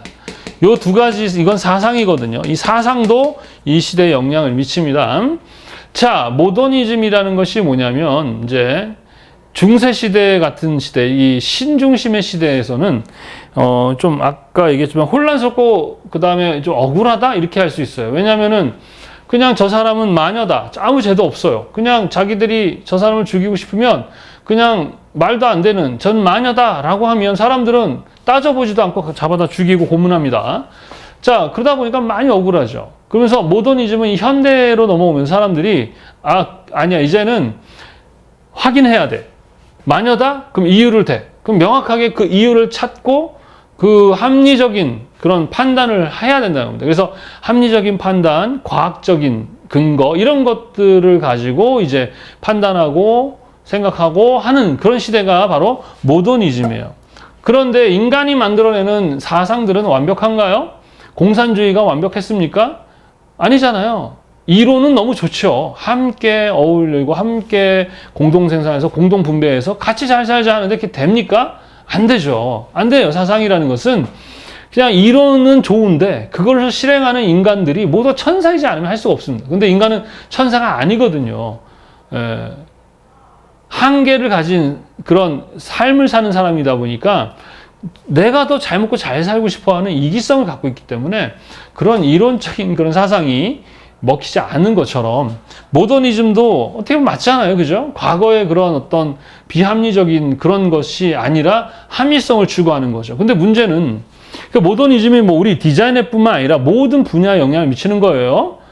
그런 생각들이. 그죠? 그래서 여러분이 지금 보면은 다 과학적으로 생각하고 판단하잖아요. 천둥 치면 천둥은 뭐 그 안에 있는 구름과 구름이 부닥치고 어떻게 이해를 하지만 과거에는 신이 노하셨어 라고 생각을 했었단 말이에요. 그래서 지금 현대를 살아가는 모던이라는 게 현대잖아요. 현대를 살아가는 사람들이 많은 부분이 모더니즘의 영향을 받아서 그림도 그리고 제품도 이렇게 하던 시대가 됐는데 그럼 모더니즘이 정답이냐? 그건 아닙니다.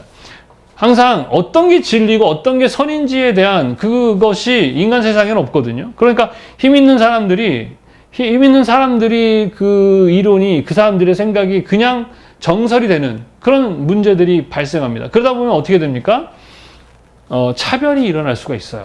예, 차별이 일어나고 그리고 세계대전이 일어나면서 야, 인간들은 교육만으로 이게 되는 게 아니구나. 인간들은 결국 이렇게 전쟁을 일으켜서 그 수많은 사람들을 죽일 수 있구나 하면서 모더니즘을 반대해서 나온 게 뭐예요? 포스터 모더니즘이에요. 자, 그래, 맞아. 과학적이고 합리적인 것도 맞아. 그러나 비합리성도 우리는 고려해야 돼. 그러니까 다양한 그런 것들을 어떻게 해요? 포용하는 거예요. 이럴 수도 있고 저럴 수 있다라는 거죠. 그래서 포스트 모더니즘이 이제 우리 사람들에게 영향을 미치면서 뭐 여성 인권 운동, 뭐 흑인 인권 운동이라든가 뭐 이런 것들이 이제 이루어지게 되는 것이죠. 그럼 무엇이 정답이냐? 네, 제가 항상 말씀드리지만 세상에는 정답이 없습니다. 우리 디자이너들은 정답을 찾아가는 게 아니에요. 우리는 뭐 하는 사람들이라고요? 균형과 조화를 해가는 사람들입니다. 그래서 포스트 모더니즘도 또 100% 맞느냐? 그건 아니에요. 모더니즘도 틀리냐? 그건 아니란 말이죠. 과거의 것이 다 틀리다 이렇게 보면 안 됩니다. 과거에는 그게 맞았던 거예요. 근데 문제는 지금 시대에 과거 것이 맞으니까 가져와서 쓰게 되면 우리가 그 과거의 수준으로 갈 수밖에 없는 거죠. 그러니까 나쁘고 틀린 건 아닙니다. 그래서 과거의 것들을 보면서 어떻게 해야 돼? 우리는 좋은 거는 이어서 발전시키고 별로였던 거는 과감하게 제거를 하는 방식으로 이렇게 발전해 나가면 되는 것입니다. 하여튼 모더니즘과 포스터니즘은 뭐 다양한 내용들이 있는데 그렇게 이해하시면 돼요. 모더니즘은 과학적이고 합리적이다. 근데 그렇게만 하다 보면 어때요? 차별이 일어날 수 있게 되고 상당히 문제가 많이 발생할 수 있다. 그래서 나온 게 포스트 모더니즘인데 포스트 모더니즘은 다양성을 인정하는 것이다. 이럴 수도 있고 저럴 수 있다. 이런 개념이죠. 네, 그런 것들이 이제 이 현대에 영향을 미치게 되는 겁니다. 자, 그 다음에 현대의 미래주의라는 것도 하나 들어갈 수 있는데 근데 넣지는 않아요. 여기다가. 왜 안 넣냐면은 제대로 성공하지 못했거든요. 미래주의가. 그 이탈리아에서 이탈리아 북부 밀라노에서 시작된 디자인 운동인데 이 시대 미래주의 작가들은요. 지금의 우리 현대의 관점으로 봐도 그때 건축이나 이런 제품들을 보면 그렇게 촌스럽지 않을 정도로 상당히 앞서간 그런 작품들을 많이 만들었었습니다. 근데 문제는 뭐냐? 1차 세계대전이 벌어지면서 그 작가들이 다 전쟁터에 끌려가서 죽습니다. 그리고 살아 돌아온 사람들은 2차 세계대전 파시스트 독재 정권이 시작되잖아요. 거기에 이용당하면서 결국 그 미래주의적인 사상이나 이런 것들이 이제 사라지게 되겠죠. 그래서 성공하지는 못합니다. 그러나 그 이후에 이 미래주의가 이탈리아의 디자인에 상당히 영향을 줬다. 이렇게 보시면 되겠습니다. 그래서 현대 디자인은 크게 다다이즘, 초현실, 추상주의, 팝아트, 오바트 이렇게 5가지로 이렇게 보통 구분하고 여기서 시험 문제가 거의 출제된다고 보시면 되겠습니다. 다다이즘은 아까도 얘기했지만 얘네들은 뭐다? 전쟁 시기에 그러니까 너무 힘들어, 너무 고통스럽고 너무 아파. 그러면 정신을 놔버리는 거예요. 이성을 배제하는 겁니다. 그래서 인간의 이성을 배제하고 비합리적이면서도 무계획적인 예술 운동인데 이 마르셀 디샹이라는 사람은 변기, 남자 소변기를 벽에다 걸고 옹달샘이라 그런 작품을 만든 거예요. 그죠? 뭐 그런 식의 작품들이 바로 다다이즘입니다. 상당히 이성을 배제했다. 자, 초현실주의도 마찬가지. 뭘 배제한다? 이성을 배제한다. 무의식의 세계를 표현하는 거죠. 뭐 존재하지 않은, 실체화되지 않은 세상을 이제 그려내는 것입니다. 이런 것들을 갖다가 이제 우리 제품에다가 쓰게 되는 거예요. 아셨습니까? 예. 항상 사람들은 그 시대의 문화, 사상, 사조, 트렌드, 유행에 영향을 받을 수밖에 없다는 것이죠. 무슨 말인지 아시겠죠? 예. 그 현실을 초월한 것들에 대한 작품을 만든 건데, 뭐 작가들은 이렇게 미로 달리 샤갈들이 있습니다. 자, 추상주의는 앞에서 우리 그 근대도 있었죠, 그죠?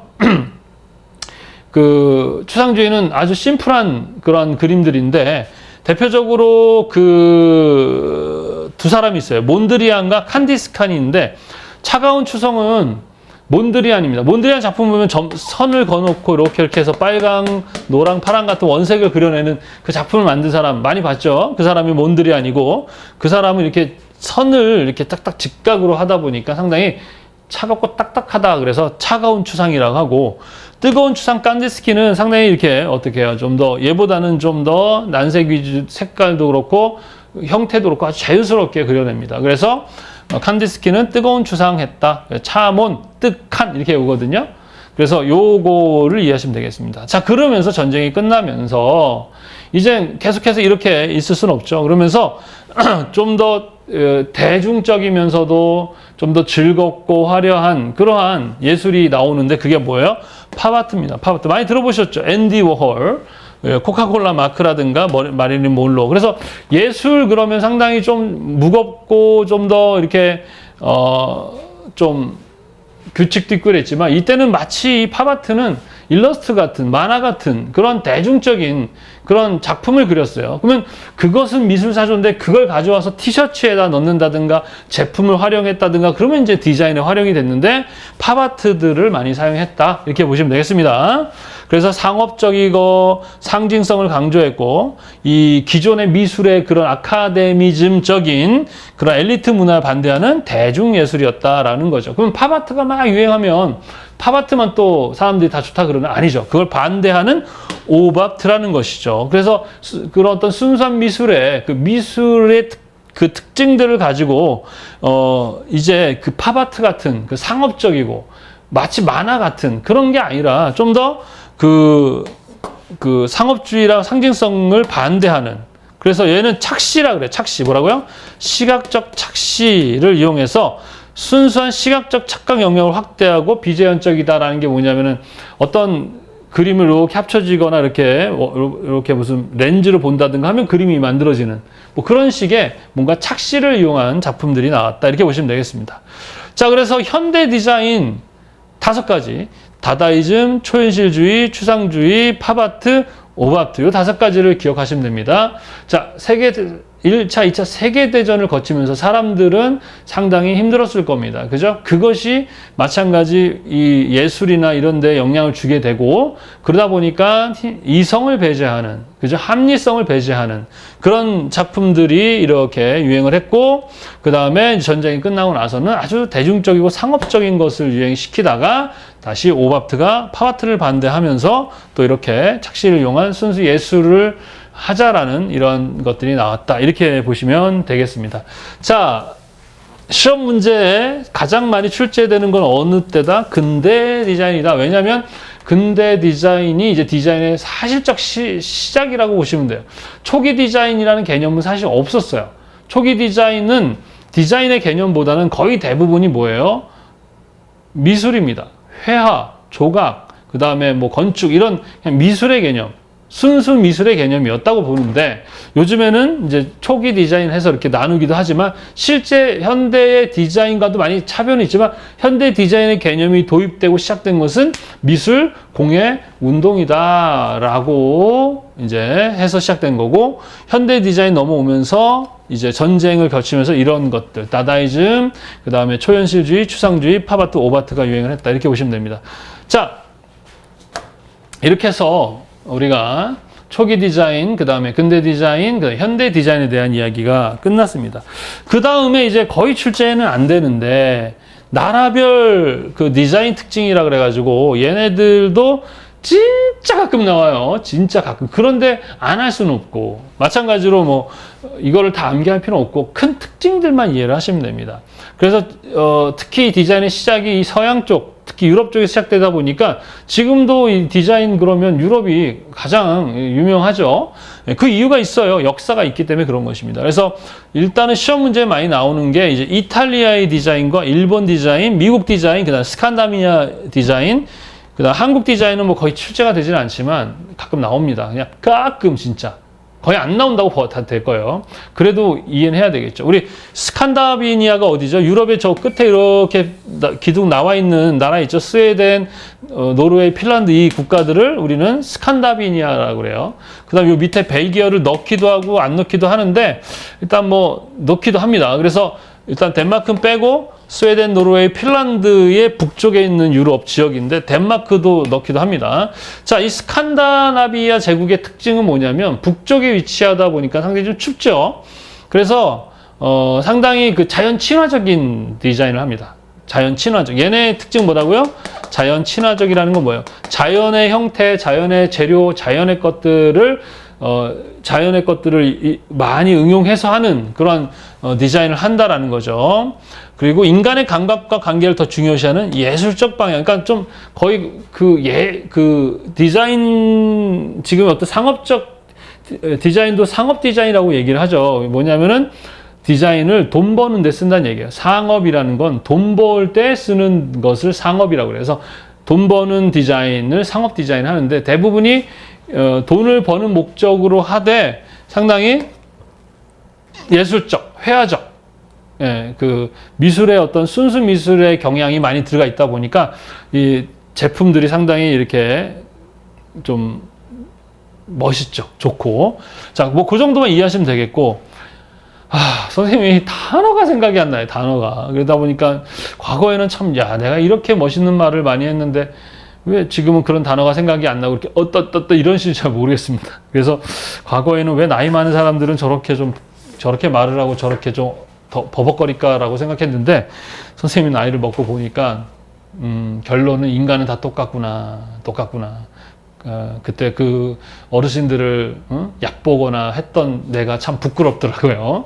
그러니까 여러분도 마찬가지예요. 사람은 그렇게 특별하지 않습니다. 지금 나이에 20대가 50대를 바라보면 이해가 안 되지만 나중에 본인들도 50대가 되면 또 이해가 돼요. 여하튼 우리 인간은 다 똑같다. 교만할 것도 없고 너무 실망하고 낙심할 필요 없다. 이렇게 보시면 되겠습니다. 자, 이탈리아 디자인 그러면 첫 번째 멤피스 디자인 그룹이라는 거 에토레입니다. 코레가 아니라 에토레 소스사스가 만든 디자인 그룹인데 아주 혁신적인 디자인을 했다는 것이고 아까 얘기했던 미래주의의 영향을 받아서 이탈리아 디자인도 상당히 이렇게 유명하죠. 자, 일본의 디자인. 자, 일본이라는 나라는 유럽을 배우자라는 그런 이것도 단어가 생각이 안 나. 구호. 목표로 유럽의 디자인을 많이 영향을 받았어요. 특히 뭐 독일 공장 연맹 같은 걸 따라해서 일본 공장 연맹 이런 것도 하고 하여튼 얘네들은 모방이 상당히 기본 디자인이었고요.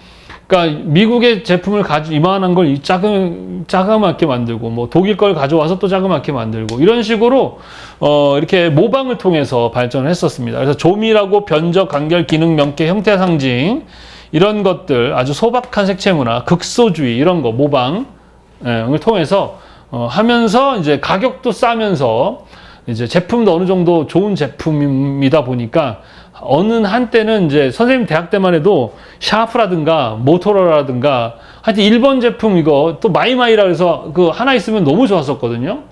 그리고 막 그 당시에도 뭐 이거 미국산이야 뭐 일제야 하면은 막 사람들이 막 저도 그랬고 좋았던 시대가 있었는데 지금은 뭐 우리나라께 너무 좋죠, 그죠? 하여튼 과거에는 이랬었고요. 자, 그 다음에 여기 또 하나 레이먼드 로이라는 사람이 피스 담배 값이라는 것을 디자인을 했었거든요. 그래서 그것이 이제 하나의 막 트렌드가 될 정도로 유행을 했었습니다. 사람들이 하는 것은 어떤 좋은 걸 경험하잖아요. 그럼 그 좋은 거 이상은 이해하지만 그 이하로는 잘 내려가지 않습니다. 그래서 우리가 좋은 디자인을 하면 단순히 좋은 제품뿐만 아니라 사람들의 의식과 사상을 끌어올리는 겁니다. 수준을 끌어올리는 거 개념이겠죠. 하여튼 레이먼드 로이에 대한 문제도 출제가 되고요. 그 다음에 이제 피스 담배가. 그 다음 미국의 디자인 그러면 특히 실용주의와 기능주의 요 시험 문제 많이 나오거든요. 실용이 뭐예요? 보기도 좋고 뭐 좋아요. 이제 유럽 작품들을 보면 이 스칸다미아 제국 같은 경우는 기능도 기능이지만 어떠한 그 신미성이라든가 이런 것들이 상당히 더 중요시 여기는 경향이 있는데 미국은 그렇지 않은 거예요. 사용성이라든가 한목적성을 상당히 중요하게 여기는, 물론 미도 중요하지만, 그래서 이 실용주의, 기능주의가 큰 특징을 갖습니다. 특히 기능주의 대표적인 사람, 루이스 설리반이라는 사람의 시험 문제 거의 여기서 많이 나오거든요. 이 사람 많이 나옵니다. 형태는 기능을 따른다. 뭐라고요? 형태는 기능을 따른다. 형태는 기능을 따른다. 누가? 루이스 설리반이 이야기를 했었습니다. 그 다음에 오토 바그너라는 사람이 있어요. 그 사람은 예술은 필요에 따라서만 지배된다라고 얘기했는데 이 사람도 별로 나오진 않고 시험 많이 나오는 사람 누구다? 루이스 설리반. 형태는 기능을 따른다. 아셨죠? 예. 그리고 이 헨리 포드, 우리 자동차 포드사 창시자인데 컨베이어 시스템이라는 걸 만들었어요. 과거에는 예를 들어서 자동차 한 대를 만들 때 40명의 그 기술자가 필요하면 한 대를 40명에서 모여서 만들다 보니까 몇 날 며칠씩 걸리는 거예요. 그래서 어떻게? 컨베이어 시스템. 지금 같은 이렇게 분업화 시키는 거죠. 그러면서 그 컨베이어 시스템을 가면서 자기 거를 따따따따따 만들면서 자동차의 대량 생산이 일어나게 되고, 자동차의 대량 생산하다 보니까 가격이 싸지게 되고, 또 자동차로 인해서 도시 집중화가 이제 외부로 이렇게 넓어지는 이런 긍정적인 일이 벌어지게 되죠. 그래서 헨리 포드의 컨베이어 시스템 요거 기억하시고, 노만 벨게데스라 그래서 그 전까지는 이 직선적인 디자인들이었다면 이때부터는 곡선, 유선형 디자인이 시작됐다 보시면 돼요. 그 노만 반벨게데스. 자, 그래서 실제 우리 지금의 우리가 살고 있는 지금 현대의 디자인은 대부분이 미국에서 시작됐다 보시면 됩니다. 뭐 우리 지금 사용하고 있는 상업 디자인이니 공업 디자인이니 이런 개념들이 다 미국에서부터 시작됐다고 보시면 됩니다. 세계대전 걸치고 유일하게 본토가 물론 하와이가 침략받았지만 남아 있었던 나라가 미국이고, 또 각 나라의 그 아주 좋은 기술을 가진 사람들이 다 모인 게 또 미국이고, 또 뭐 바우하우스 같은 그 선생들, 교수들도 다 미국으로 왔으니 뭐 그 당시 미국은 뭐 거의 뭐 꿈의 나라였던 것이죠. 그죠? 자, 하여튼 그래서 요런 거, 그다음에 이제 한국의 디자인, 뭐 한국도 우리 그 현대 개념의 디자인은 가보경장 아시죠? 1894년 가보경장 이후에 근대화가 시작됐죠. 그때 이제 현대 개념의 디자인이 도입됐고, 이제 미술의 교육도 시작됐다. 그래서 뭐 60년대, 70년대, 80년대를 보면 60년대는 실용기, 그 다음에 70년대는 세분화, 80년대는 성장기, 이런 식으로 나누는데 뭐 한국의 디자인은 거의 출제가 되지는 않습니다. 이거 외에도 또 여러 가지 그 다른 나라의 디자인이 있는데, 일단은 시험에는 요 정도만 출제되고, 이 중에서 제일 많이 출제되는 것은 미국, 그 다음에 일본, 이탈리아, 이 정도 이렇게 출제가 된다라고 보시면 되겠습니다. 알겠죠? 예. 자, 그 다음에 디자인 관련 용어라고 해서 우리 교재에 보면은 지금까지 나왔던 그 디자인 용어 관련한 것들을 선생님이 모아놨어요. 거기 보시면 뭐 키치라든가 그 다음에 티저 광고, 플럭서스, 리디자인, 모아레, 에코디자인, 슈퍼그래픽. 요게 이제 많이 출제됐던 것들이라서 제가 따로 모아놓은 거고요. 그 외에도 그 시험에 나왔던 애들, 뭐 합리주의, 절대주의, 맥켄토시, 뭐 아방가르도니, 이런 것들이 정리되어 있습니다. 그래서 그냥 한 번씩 읽어보시면 돼요. 읽어보시고 뭐 키치 그러면 뭐 예를 들어서 저속한 모방 작품이다, 뭐 이런 거. 티저 광고는 뭐 호기심을 자극하는 거다, 뭐 이 정도의 그 대표적인 키워드만 보시고 읽어보시면 충분히 여러분들이 이해하고 넘어갈 수 있는 것이니까요. 하여튼 요 부분은 요것도 뭐 한 문제 정도 출제가 됩니다. 잘 읽어보시고 넘어가시면 되겠습니다. 자, 이렇게 해가지고 오늘 두 번째 시간 디자인의 역사에 대해서 배워봤습니다. 중간중간에 진짜 더 말하고 싶어가지고 막 그냥 움찔움찔 하는데, 그 과거 선생님이 전에 그 강의했던 거는 두 파트로 나눠서 할 정도로 양이 많이 했는데, 일단은 앞에 우리 학생들이 조금 그런 말을 줄이고 시험 위주로 좀 강의해 주시면 좋겠다고 해서 이번에 정말 많이 참고 최대한 줄여서 한번 강의를 해봤는데, 일단 제가 설명한 정도에서 시험에 문제가 나오고요. 그 다음에 반드시 이론서를 보셔야 됩니다. 책을 보시면서 읽어가면서 여러분들이 그 중요한 것들을 좀 더 눈에 익히시기 바랍니다. 자, 디자인의 역사, 양에 비해서 나오는 문제는 한 문제, 이 전체에서 한 문제, 많으면 두 문제 정도밖에 출제가 안 됩니다. 그리고 제일 많이 나오는 부분은 근대 디자인이고, 두 번째는 현대 디자인이고, 그 다음에 이제 초기 디자인 부분이고, 그 다음에 이제 다양한 나라의 디자인, 요 정도. 그 다음에 디자인 관련 용어 이렇게 나옵니다. 그래서 중요도로 따지면 이렇게 중요한 부분은 아니지만 그렇다고 그냥 넘어가서는 안 됩니다. 왜냐하면 한두 문제로 꽈락이 나올 수 있기 때문에 이해하고 좀 넘어가 주시기 바랍니다. 자, 여러분, 저도 이 강의할 때가 조금 재미가 없어요. 그래도 잘 이해를 시켜드리고 싶어서 나름대로 이렇게 정리를 해봤는데, 어쨌든 조금 지루하고 힘들었는데 강의 듣느라 고생하셨고요. 다음 시간에 이제 또 뵙도록 하겠습니다. 자, 반드시 강의를 듣고 나면 뭐라고요? 이론서 보시고. 자, 그리고 또 마지막 하나 더 광고. 선생님의 책, 나는 왜 불안한가? 심리 철학 에세이입니다. 이거는 마치 상담해주는 듯한, 선생님이 지금까지 20년 동안 많은 친구들과 상담하고 교육하고 연구하면서 쌓아온 경험과 노하우들이 다 담겨 있습니다. 그래서 많이 힘들고 불안하신 분들도 좋고요.